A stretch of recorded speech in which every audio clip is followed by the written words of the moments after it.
ในปัจจุบันงานบุญบังไฟที่เมืองเฟืองก็ถือว่าได้จบลงเป็นที่เรียบร้อยและก็จบลงอย่างสวยงามแต่ยังบ่พ้นเรื่องของดราม่าที่กำลังเกิดขึ้นในโลกโซเชียลของลาวในปัจจุบัน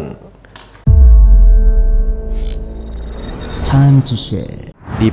ผลิตภัณฑ์ปกป้องตับจากเครื่องดื่มแอลกอฮอล์สวัสดีท่านผู้ชมกลับมาพบกับรายการทำทูแสสำหรับหัวข้อที่เราอยากจะนำเสนอในวันนี้ก็คือเกี่ยวข้องกับเรื่องของดราม่าที่ว่าเกิดขึ้นที่เมืองเฟืองเนาะเพราะว่าในช่วงที่ผ่านมา 2-3 วันก่อนก็คือมีการจัดงานบุญบังไฟอย่างยิ่งใหญ่ซึ่งว่าปีนึงจะจัดเทื่อเดียวเนาะซึ่งว่ามีผู้คนเขาร่วมหลายพันคนเนาะซึ่งว่าหลายคนน่าจะได้เห็นภาพที่ปรากฏในโลกโซเชียลตอนนี้งานบุญจบลงเป็นที่เรียบร้อยเนาะปีนี้จัดในวันที่28วันที่29เดือน6ปี2025เนาะซึ่งว่าบรรยากาศฟดฟื้นคึกคืนหลายกว่าปีที่ผ่านมาแล้วก็มีแขกเข้าร่วมหลายกว่าปีที่ผ่านมาเช่นกั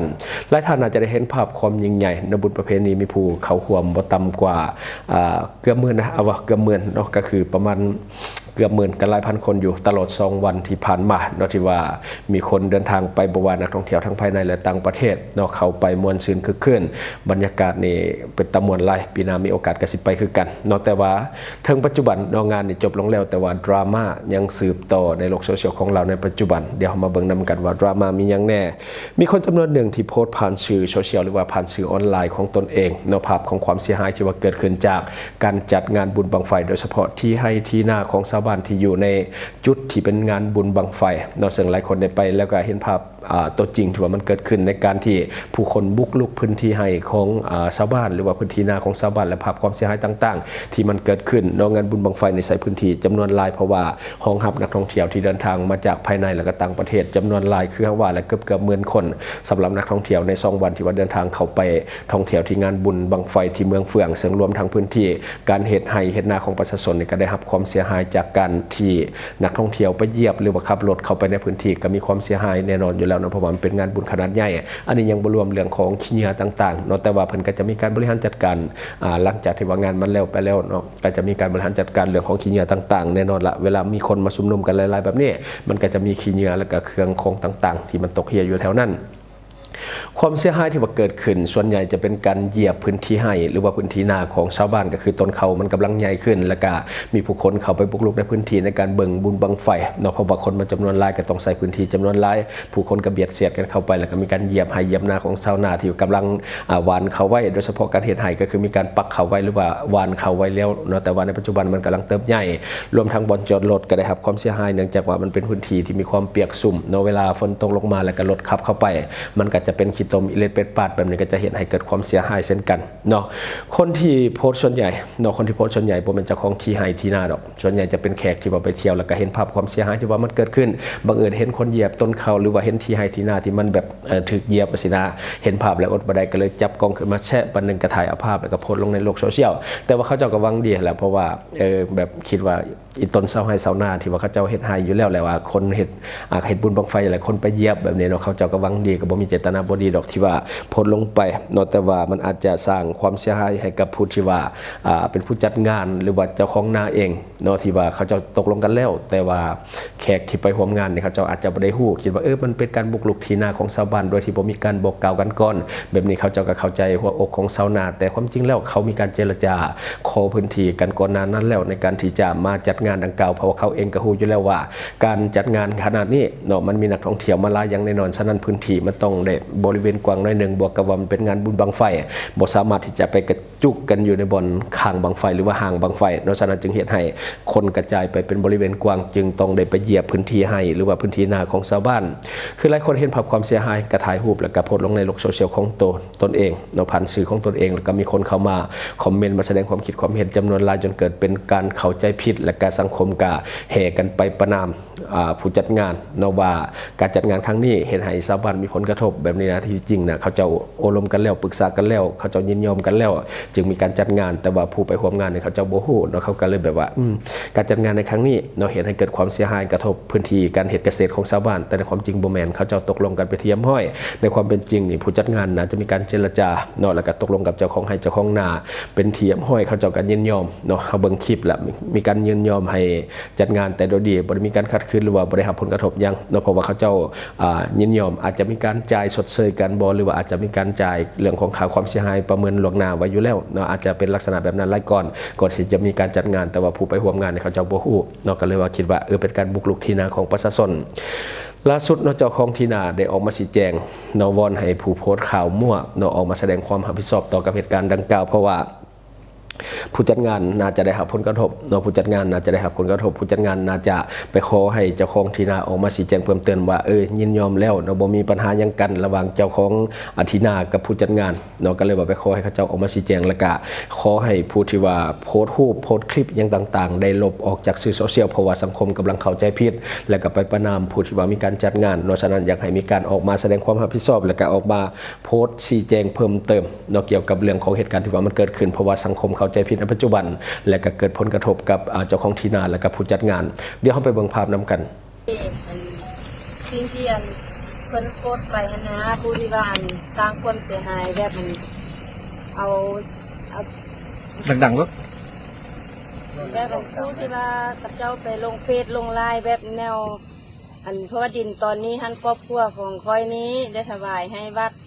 ให้เพิ่นจัดงานบุญบังไฟเนาะแต่ว่าเต็มใจให้เพิ่นเฮ็ดแต่ว่ามันก็บ่เป็นหยังสถานที่แบบนี้มันบ่เพียงพอแล้วเฮาก็ให้เพิ่นเข้ามาพี่แล้วมันก็บ่เป็นหยังให้ว่าเต็มใจให้เพิ่นแล้วก็ผู้ใดที่ว่าได้ไปพูดไปลงชั้นก็ขอให้มาแจ้งให้ขอมาแก้ข่าวเด้อเพราะว่ามันสร้างความเสียหายให้บ้านเมืองเฮามันเป็นสร้างบุญบังไฟนะแล้วเพิ่นมาโพสต์แบบนี้มันก็บ่ดีน่ะก็ขอให้มาแจ้งข่าวนำเพิ่นมาแก้ข่าวให้พวกเฮาแด้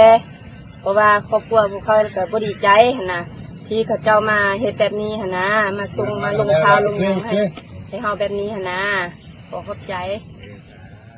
เอาอีกอันนึงเนาะเอาในนามต่างหน้าที่ว่าในงานจัดงานบุญบั้งไฟมากกับบุญบั้งไฟครั้งนี้นะในเมื่อมันเป็นลักษณะนี้แล้วอยากให้พวกท่านที่ลงโซเชียลหรือว่าลงเฟซลงเลยกระยาแนวที่มันแตกแยกความสมัครแนวที่มันอยากให้พวกท่านมาแก้เนาะว่าพวกเราเฮ็ดครั้งนี้มันบ่แม่นเฮ็ดในนามส่วนตัวเฮ็ดในนามตามที่ตามของตามอันนี้เดี๋ยวนี้ทั้งเจ้าของดินเจ้าของให้ผู้ที่เสียหายนี่เพิ่นยินดีเพิ่นยังถวายให้อีกเช่นพวกข้าพเจ้าจะค่อยได้พร้อมกันสมทบกับการจัดตั้งทุกภาคส่วนได้มาจัดงานบุญครั้งนี้เนาะในเมื่อมาเฮ็ดอันนี้มันก็อยากให้พวกท่านแล้วเอามาแก้ข่าวเพราะเดี๋ยวนี้มันสร้างความเสียหายพวกเขาสร้างความสมัครแตกแยกความสมัครระหว่างฮีดของระหว่างศาสนาหรือว่าทุกอย่างที่มันเราเคยปฏิบัติมานี่เนาะเอา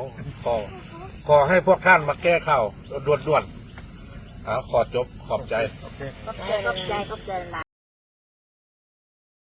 และที่ผ่านไปก็คือเจ้าของที่นาเนาะเพิ่นได้ออกมาชี้แจงว่าเพิ่นนี่บ่ได้รับผลกระทบหยังเพราะว่าเพิ่นก็ยินยอมให้มีการจัดงานอยู่แล้วเพิ่นเป็นผู้มอบให้เนาะในเรื่องของพื้นที่ในการจัดงานแบบนี้นะก็เลยว่า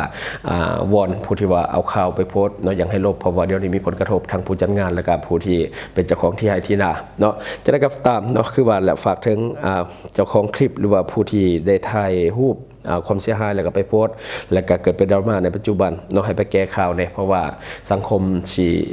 เข้าใจผิดแล้วก็ประนามเขาเจ้าตื่มเนาะจะได้ก็ตามเนาะป้องกันความสับสนที่มันจะเกิดขึ้นในสังคมเนาะเพราะว่าตอนนี้หลายคนก็เชื่อในสิ่งที่เขาเห็นแล้วเขาเจ้าก็เข้ามาตำหนิติเตียนแล้วก็เข้ามาวิพากษ์วิจารณ์เนาะเพราะว่าชาวเน็ตนี่เขาเจ้าบ่ได้ไปเบิ่งน้ำเฮาบ่ที่ว่าจัดงานเขาเจ้าก็เข้ามา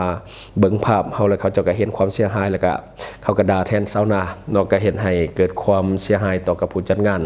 เพื่อบ่ให้มันเกิดภาพลบๆเนาะกับเมืองท่องเที่ยวก็คือเมืองเฟืองเนาะอยากให้ออกมาอธิบายแล้วก็อยากให้ดราม่ามันจบไปไวบางทีนี่แขกต่างบ้านต่างเมืองเขามาเที่ยวละครั้งนึงครั้งเดียวเขาเห็นปัญหาแบบนี้เขาเจ้าอาจจะบ่อยากมาถ้าว่ามันเป็นดราม่าหรือว่าเป็นกระแสหรือว่าภาพลบๆแบบนี้เขาเจ้าก็อาจจะบ่ได้อยากมาในปีหน้าเนาะแต่ว่าปีนี้นี่ถือว่าภาพนี่จัดออกมาได้ดีแต่ว่าขอให้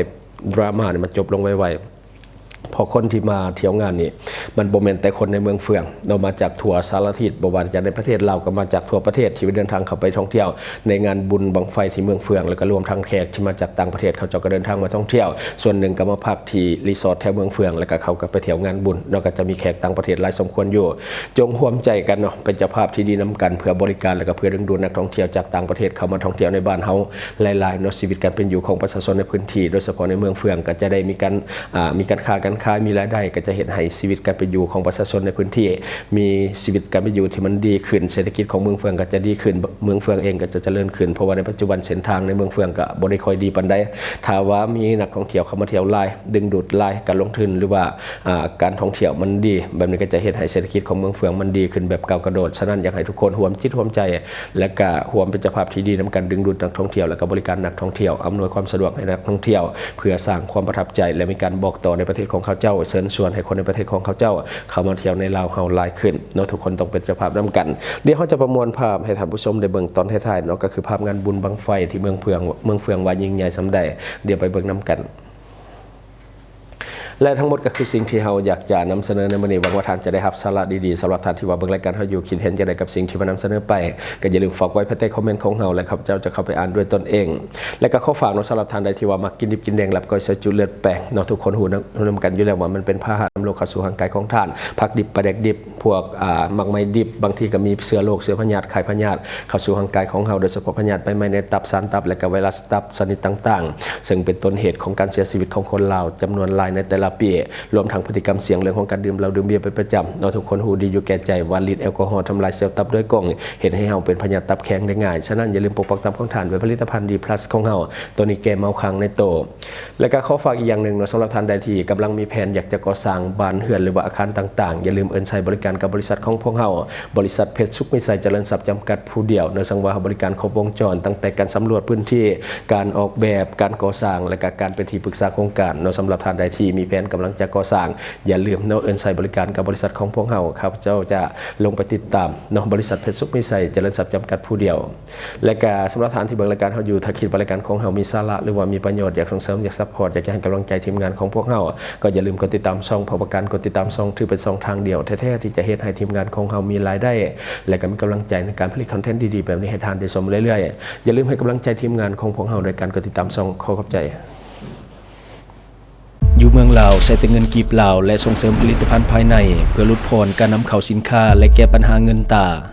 บริษัทเพชรสุขมิสัยเจริญทรัพย์จำกัดผู้เดียวบริการก่อสร้างครบวงจรหับสำรวจพื้นที่ก่อสร้างและให้คำปรึกษาโครงการหับออกแบบโครงการต่างๆทั้งแบบ 2D และ 3D การบริการคิดไล่และการประเมินโครงการก่อสร้างหับเป็นที่ปรึกษาโครงการก่อสร้างต่างๆสำหรับท่านใดที่สนใจอยากใช้บริการกับบริษัทเพชรสุขมิสัยเจริญทรัพย์จำกัดผู้เดียวสามารถติดต่อที่เบอร์ 02055662255 หรือ 02077776451 หรือท่านจะเข้าไปเบิ่งผลงานที่ผ่านมาของบริษัทพวกเฮาได้ที่แฟนเพจบริษัท PSMC จำกัด Subscribe for more video.